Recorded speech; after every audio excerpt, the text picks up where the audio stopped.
The next morning on Argus Station began with silence. Not the peaceful kind, but the heavy, uneasy silence that follows fear. The crew avoided eye contact, moving through the corridors like ghosts. Everyone had heard something last night. A whisper, a hum, a strange warmth that pulsed through the metal walls. Lieutenant Mara Vance walked toward the observation deck, her eyes tired, her hands shaking slightly from lack of sleep. She still felt that warmth in her bones, as if something had brushed against her soul and left a spark behind. The voice she had heard, soft and almost caring, still echoed in her mind. "Let me keep you warm." Captain Elias Trent stood by the viewport, staring at the ice moon below. His face was pale, his jaw tight. "We got another reading," he said without looking at her. "Same frequency, same location. The signal is coming from deep inside the moon, deeper than our sensors have ever mapped." Mara nodded. "It's alive, Captain. I can feel it." He turned to her sharply. "Feeling doesn't make it real, Lieutenant. Then how do you explain the warmth?" She asked quietly. "The way the temperature spiked in my cabin? Or how it spoke my name?" Elias opened his mouth to argue, but stopped. Deep down, he knew something was wrong, something beyond science. "We'll send a team," he said finally. "But we go down there as explorers, not believers." "Understood?" "Yes, sir." 3 hours later, the expedition team prepared to descend. The shuttle Sparrow 2 shuddered as it detached from the docking bay. Inside, Mara checked her helmet seals while Dr. Haru Lin, the mission biologist, adjusted the scanners.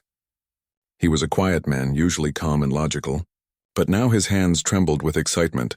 "If it's a life form," Haru said, "it could be the first sentient organism found outside Earth." "Think about that." Mara gave him a tired smile. "Let's just make sure it doesn't think we're a threat." Elias sat at the pilot seat, eyes fixed on the icy surface approaching below. The moon's light reflected off the shuttle windows like liquid silver. As they entered the atmosphere, static filled their comms. A low, rhythmic pulse, almost like a heartbeat. "Captain," Haru said, glancing at the signal monitor. "The frequency is increasing. It's reacting to our presence." "Stay calm," Elias said. "We're just visiting." But Mara heard it again, faintly beneath the noise. "Welcome. Come closer." The shuttle landed near a massive fissure on the ice plain. Cracks glowed faintly blue, steam rising from within. The team stepped out, their boots sinking slightly into the soft frost. Around them stretched an endless horizon of frozen silence. "Temperature is -83 Celsius, Haru reported. But strange. There's heat coming from below." "Organic heat. Organic?" Elias repeated. "Yes, Captain. Not geological." Mara knelt near a glowing crack and placed a gloved hand above it. The warmth radiated gently, steady and alive. For a moment she could almost sense a pulse, a rhythm matching her own heartbeat. Then the voice came again, clearer this time. "Do not be afraid. The dark is cold." "Let me keep you warm," Mara gasped, her comms crackling. "Did anyone else—" "I heard it too," Haru whispered. His eyes were wide. "It's speaking through the geothermal channels. It's real." Elias tightened his grip on his plasma cutter. "We stick to the plan. Follow the signal. No wandering off." They descended through the fissure using tether lines, the light from their helmets reflecting on glassy walls. The further they went, the warmer it became. Steam coiled in the air like living mist. Symbols began to appear in the ice, not natural formations, but deliberate, almost like veins of light shaped into patterns. Mara touched one carefully. It pulsed beneath her fingers. "Mara," the voice said softly inside her mind. She froze. "It knows my name," Elias cursed. "Fall back, Lieutenant." "That's not possible." But Haru stepped forward, eyes glowing with curiosity. "It's intelligent. Don't you see? It's communicating directly with her neural signals." "This is historic." "Historic gets people killed," Elias growled. Still, Haru didn't stop. He placed both hands on the glowing ice. "We mean you no harm," he said aloud.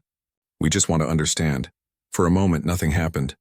Then the ice split open silently, revealing a vast cavern below. A soft golden light shone through, bathing the team in warmth. They entered the cavern cautiously. Inside, massive structures of crystal and living tissue pulsed like a heartbeat. It was neither machine nor creature, but something between, an enormous network woven into the planet's core. "This is incredible," Haru breathed. "It's alive and technological. A biosynthetic intelligence." A warm breeze swept through the chamber, carrying the faint scent of ozone and something sweet.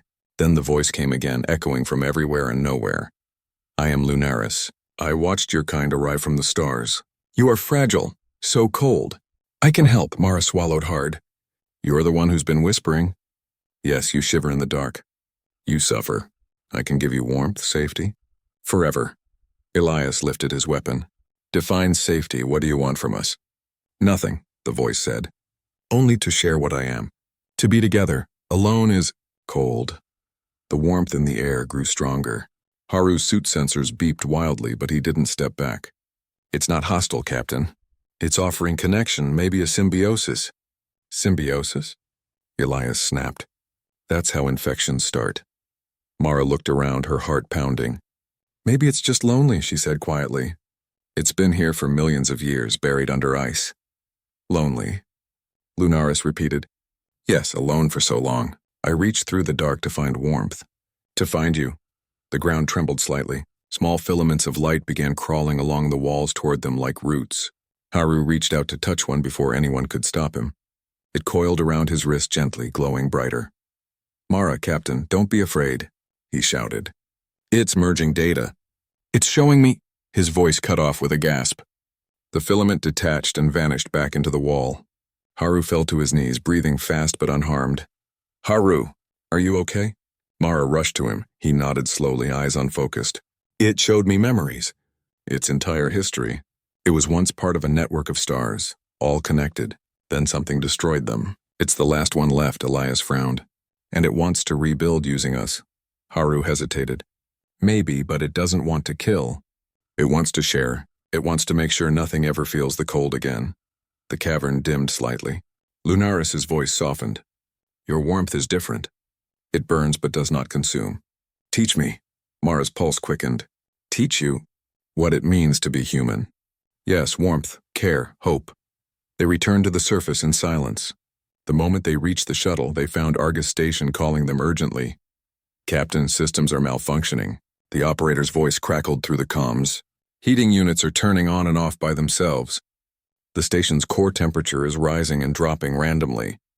Mara glanced at Elias. It's already connected to us. Through the geothermal link.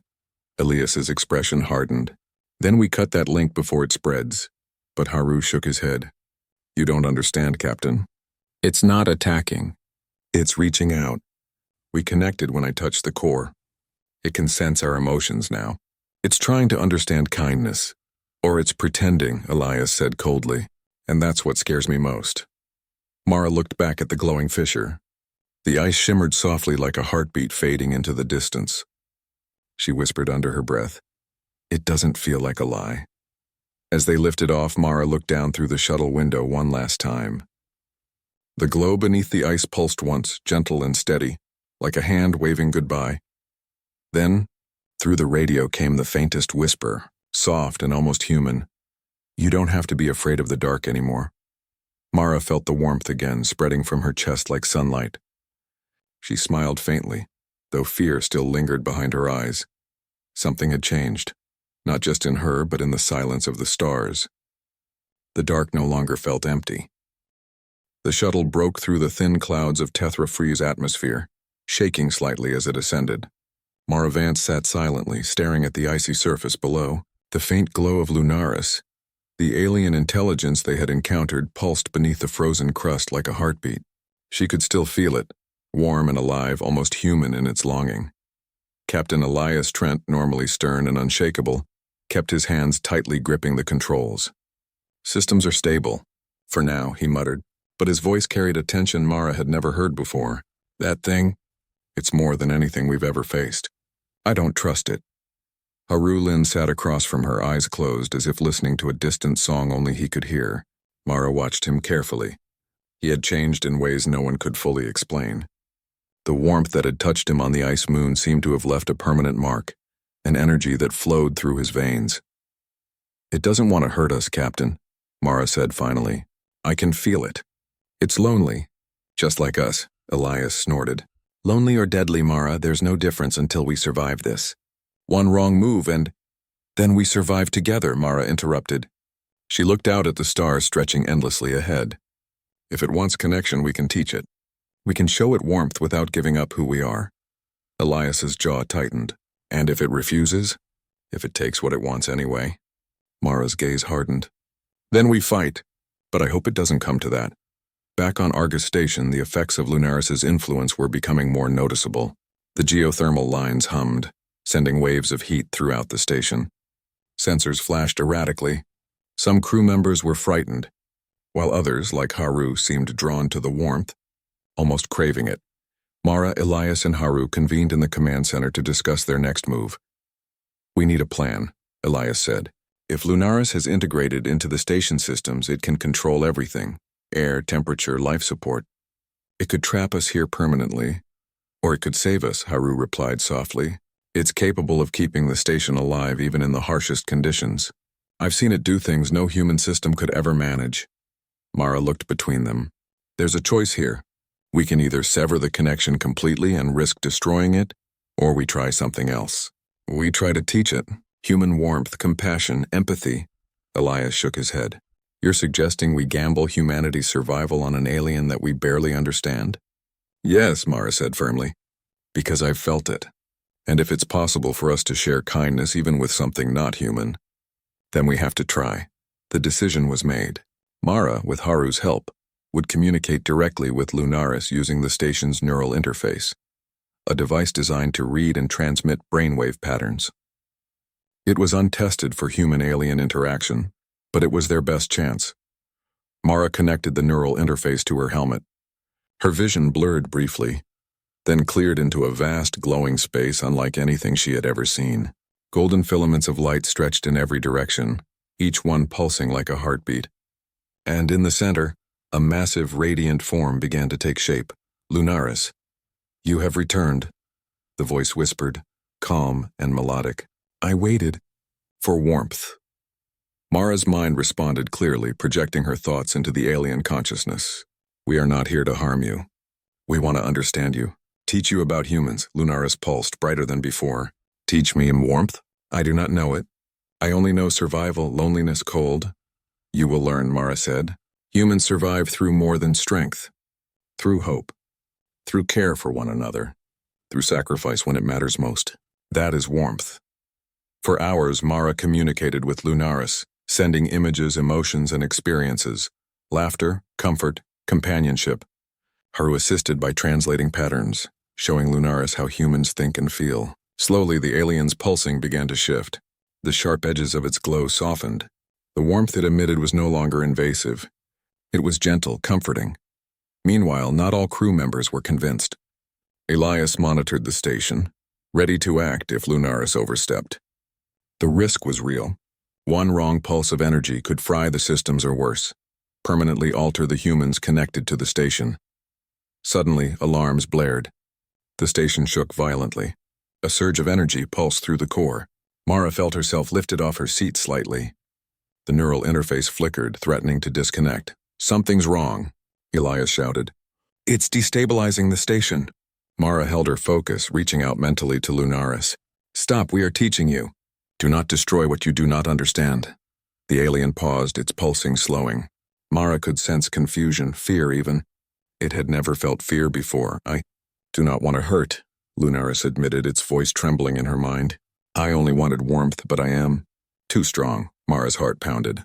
She realized then what had to be done. You can survive without consuming. You can feel warmth without taking it from others. Trust us, the energy spike subsided. The station shuddered one last time, then went still. A gentle warmth filled the command center, steady and safe. Mara removed the neural interface, breathing heavily. Haru looked at her with awe. You did it. You taught it humanity. Elias exhaled slowly, finally relaxing his grip on the console. And we survived, somehow. Days passed. The crew worked to stabilize Argus Station. Lunaris no longer sent pulses that threatened the systems. Instead, it radiated a calm, sustaining warmth throughout the base. Crew members no longer felt uneasy. They slept peacefully, warmed by the alien's presence. Mara often returned to the observation deck, looking down at Tethra 4. The fissure that had revealed Lunaris still glowed faintly beneath the ice. She whispered softly, though she knew the alien could hear her thoughts. Thank you, she said, for trusting us, for learning us. And thank you. Lunaris replied, a whisper that was more feeling than sound. You are the first warmth I have ever known.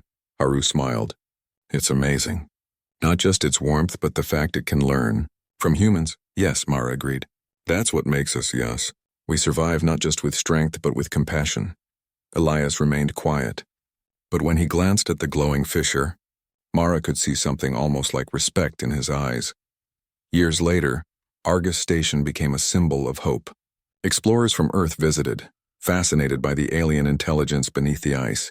Lunaris had not only survived but thrived, learning from humans without consuming them. Its warmth extended to the entire station, providing a stable, clean energy source. The crew who had faced the alien remembered the fear and uncertainty, but also the lessons it taught them about trust, empathy, and courage. Mara often recounted their story to new recruits. When you meet something unknown, she would say, do not assume it is your enemy. Sometimes, even in the coldest dark, warmth is waiting to be shared. Sometimes survival is not about conquering, it's about connection. At night, when the station slept and the stars stretched endlessly overhead, a faint whisper could be heard through the comm lines, soft as a sigh. Sleep well, my humans. You are warm, and you are never alone. Mara closed her eyes, feeling the gentle heat spread across her body. For the first time in her life, she realized that warmth was not just temperature. It was hope. It was care. It was humanity itself. And in that cold, distant corner of space, humans had shared something precious, their warmth, with an alien mind, teaching it the most extraordinary thing in the universe, how to be alive, how to care, and how to survive not through fear, but through love. The dark of space no longer felt endless. It no longer felt empty. It was full of possibility, of connection, of hope, and of warmth. And somewhere beneath the ice, Lunaris pulsed gently, alive, radiant, and finally, not alone.